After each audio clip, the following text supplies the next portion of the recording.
बिस्मिल्लाहिर्रहमानिर्रहीम। आज जिस टॉपिक में मैं वीडियो बनाने लगा हूँ ना, वो बहुत सारे भाई बहनों को तो अच्छी लगेगी और बहुत सारे भाई बहनों को शायद उसकी समझ ना आए, इसलिए उनको शायद बुरी लगे। लेकिन मैं इसकी तफसील आज थोड़ी ज़रूर बताऊँगा। आज की वीडियो इस बिजली के बिल पे है। मेरे पास एक शख्स आता है शाम में कि भाई ये एक मस्जिद का बिल है। मैंने ये नहीं बताऊँगा किस सेक्टर का है, कहाँ का है, इस्लामाबाद का। उसने कहा भाई ये 77,500 रुपया बिल है और आज इसकी लास्ट डेट है और इसको दर्ज करना है, इसकी कोई तरतीब बनाई जाए। मैंने कहा ठीक है। उसके बाद मैं रात को अकेला बैठा हुआ था, टाइम था रात 2:30-3 का। तो मैं सोच में पड़ गया कि ये जिस सेक्टर का बिल है, जिस जगह का, मैं उस जगह को जानता हूँ, उस मस्जिद को जानता हूँ, उसके हवाल को जानता हूँ। उस सेक्टर में तकरीबन 660 दुकानें हैं, 660। मैं कहता हूँ आप ऊपर वाली 60 निकाल दो, कोई गैर मुस्लिम होगा या कोई इधर उधर या किसी को पता नहीं, निकाल दो। 600 हैं पीछे।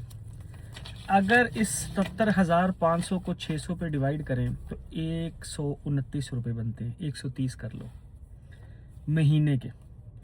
और अगर 130 को 30 पे डिवाइड करें पूरे महीने पे तो रोज़ाना के 4.5 रुपये बनते हैं। 5 रुपये कर लो। 5 रुपये में आपको मस्जिद की, मैं बड़ा प्रैक्टिकल बात करूँ, याद रखना मैं कोई कारी मौलवी या मस्जिद का इमाम नहीं हूँ, मैं कामी आदमी हूँ।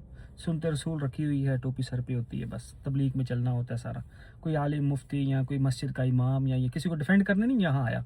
मैं बड़ी वजाहत से खुली बात करूँगा। मैं भी उस मस्जिद को यूज़ करता हूँ।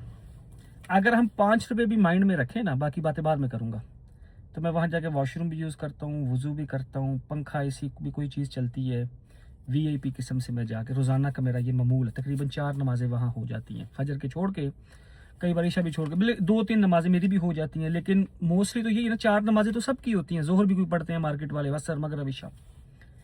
5 रुपये पर बंदा आता है।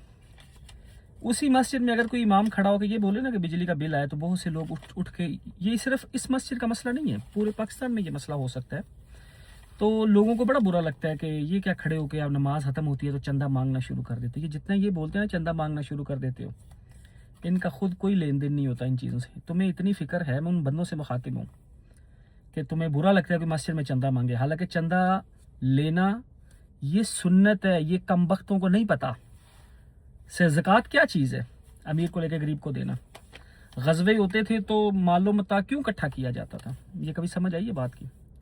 लेकिन मैं इसको आज और तरतीब से बताने की कोशिश करूँगा।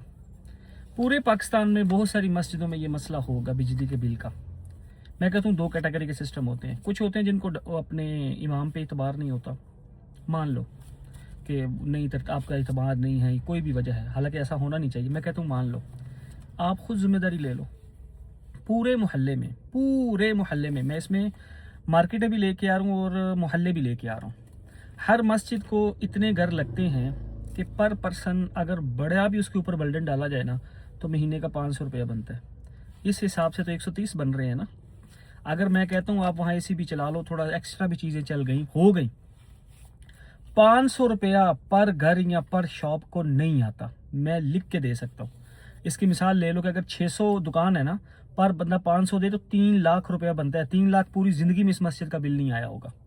इसी तरह मोहल्लों को ले लो, अगर किसी मोहल्ले के साथ 70-80-100 घर भी है ना, लोग कहते हैं कुछ मोहल्लों में बहुत ज़्यादा मस्जिदें होती हैं, मान लो उनके घर मस्जिदों के साथ भी 50-60-70-80-100 घर लगता है। ज़रूर भाई जितने कम लोग होंगे उतने मस्जिद का खर्चा भी कम होगा। पर बंदे को मैंने खुला पूरी रात बैठ के जो एस्टिमेट लगाया ना, 500 रुपया पर बंदे को नहीं आता। तो क्या आप 500 रुपया भी अल्लाह के घर में नहीं लगा सकते? बच्चों की ट्यूशनों के लिए खुद छोड़ने जाना, टीचरों से जाकर पूछना, बड़े बड़े स्कूल देखने, फ्यूचर बन रहे हैं ना, कितना कुछ करते हैं। 500 रुपये में तो आज मैं कहता हूँ कि शायद बच्चे की शॉप से चीज़ें लेने जाए ना, जो हम जीजी बोलते थे, वो भी नहीं आती। कितने अफसोस की बात है। और इसके बावजूद अगर कोई उठ के तकरीरें करे, ऐसे है वैसे है, ये नहीं हो रहा वो नहीं हो रहा, तो दुख की बात है। ये मैं यहाँ किसी को ताना नहीं दे रहा, सिर्फ एक बात समझाने की कोशिश कर रहा हूँ। मुझे पता है ये वीडियो उस सेक्टर के लोग भी देखेंगे, क्योंकि उनको तो पता है। तो कितने अफसोस की बात है कि 77,500 रुपये है, जो डिवाइड करके, मैं कह रहा हूँ, वैसे तो अकेले बंदे भी कोई अपनी जिम्मेदारियाँ ले लेते हैं, बहुत सारी ऐसी जगह हैं, हर जगह ऐसा नहीं होता। इसका हल ये है, आसान हल, آپ وہاں ہر مسجدوں میں کوئی ایسا باکس بنا لو جس میں صرف بجلی کے پیسے جمع ہو جائیں. میں کوئی نہیں کہتا حکومت اس کا کچھ کرے، یہ وہ میں چیز کو پسند نہیں کرتا. آپ ایک باکس صرف بناؤ نا کہ اس میں صرف بجلی کے بل کے پیسے آئیں گے، تو اپنی مرضی سے کوئی ڈالتا رہے. مسجد کے امام پہ اعتبار ہے اس پہ رکھ لو، نہیں ہے کوئی اپنے آپس میں کوئی کمیٹی بنا لو، اس کا تالا چابی اس کے پاس ہو. بھائی جس طرح صحیح لگے، کم از کم یہ کام تو نہ ہو. یہ ایک مسجد کا رولا نہیں ہے، بہت جگہوں کا، بہت جگہوں کا. اس میں دو الگ قبیلے نہیں ہیں. کوئی بولے کہ مسجد کا امام الگ کوئی دنیا کا ہے اور جو مسجد کے مقتدی ہیں وہ الگ دنیا کے ہیں. یہ دونوں ایک ہی لوگ ہیں بھائی. اگر آپ کو لگتا ہے کہ مسجد کا امام زیادتی کر رہا ہے یہ وہ، تو آپ اس کی جگہ نماز پڑھا لو. کوئی اس کے اکیلے کے ذمے تو نہیں ہے. آپ کہتے ہو کہ جی وہ نماز پڑھا رہا ہے تو صرف نماز ہی پڑھا رہا ہے نا، اور کوئی کام بھی ساتھ کر لے. تو بھائی آپ ایسے کرو، آپ نماز پڑھا لو، باقی سارے کام چھوڑ دو. یہ کوئی آسان کام ہے 5 ٹائم ایک جگہ پہ پہنچنا؟ جس کو اس پہ بھی شبہ ہو نا، جو اس طرح بولے، اس کو بولو صرف 1 مہینہ 5 ٹائم کی اذان ٹائم پہ جا کے دے دو. تو یہ کچھ چیزیں اب پتہ نہیں میں نے اس میں اور بھی کیا کیا بول دیا ہو یا بولنا بھی تھا. میں بڑا رینڈم بول رہا ہوں، لیکن مجھے بڑا افسوس ہوا ہے، بڑا افسوس کہ یار آپ لوگ جہاں بیٹھتے ہو نا، میں تو ان کو بولوں گا جن کو میں جانتا ہوں، جس مسجد کا یہ بل ہے تو ان لوگوں کی تقریریں دیکھنے والی ہوتی ہیں. عقل کل بھی وہ ہیں سارے سیاستدان، یہ وہ دائیں بائیں جدھر بھی بیٹھیں گے. میں اپنے گاؤں میں اتنا بڑا چودھری، اسلام آباد ہے نا تو لوگ دوسرے شہروں سے آئے ہوئے ہیں. میں اپنے علاقے کا یہ، میں اپنے خاندان کا وہ، میں اپنے خاندان کا ایسے ویسے. یہ بتا رہے ہیں کہ آپ اپنے خاندان کے کیا ہو.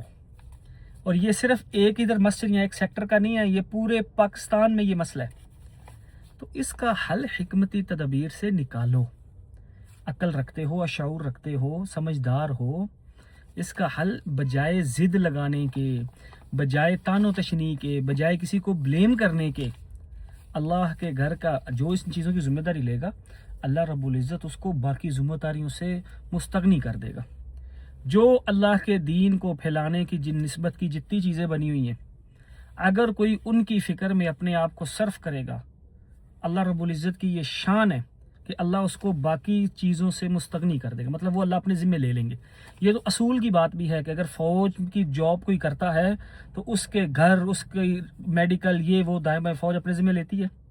میڈیکل کوئی اور ادارہ ہو اپنے ذمہ لیتا ہے، کوئی اور محکمہ ہو اپنے ذمہ لیتا ہے. تو سوچو جب تم اللہ کے گھر کی جاب کرو گے یا کوئی ایسی ذمہ داری اپنے ذمہ لو گے، تو اللہ آپ کا کام نہیں کریں گے. کریں گے کیوں نہیں کریں گے؟ اللہ کرتے بھی ہیں. تو میں ایک بات کہتا ہوں، پتہ نہیں میں کیا کیا بول گئی ہوں. بس جو بول گئی ہوں میں نے سوچے بغیر بولا، بالکل سوچے بغیر. جو منہ میں آ گیا بول دیا. کسی کی دل آزاری کرنا مقصد نہیں تھا. پھر بھی کسی کی ہوئی ہے تو میں معذرت کے ساتھ آتا ہوں. لیکن یہ ایک مسئلہ ایسا ہے جس میں قاری کی فیس دینا، بجلی کا بل دینا، چھوٹی موٹی چیزیں ہوتی ہیں مسجد کے، اللہ کے گھر کی. ظاہر بات ہے اپنے گھروں کی بھی ہیں. یہ 2-4 چیزیں ہی ہیں. قاری کی فیس ہے اور بجلی کا بل ہے، چھوٹی موٹی کوئی مینٹنس ہوتی ہے. تو یہ چیزیں اپنے کوئی نہ کوئی ذمے لو. اکیلے بندے کے نہ ڈالو. وہ مر گیا پھر کیا ہوگا؟ مثال دے رہا ہوں. وہ نہیں رہا پھر کیا ہوگا؟ وہ سیکٹر، محلہ، گلی، شہر چینج کر گیا پھر کیا ہوگا؟ آپ کوئی سرکل ہی ایسا بنا لو کہ وہ محلے کے ساتھ چلتا رہے. نہ ایک بندے پہ اتنا برڈن ڈالو، بے شک وہ بولے بھی، اور نہ اس کو اگنور. اس کی وجہ کیا ہے سب سے بڑی؟ تاکہ یہ سب کو شوق آئے.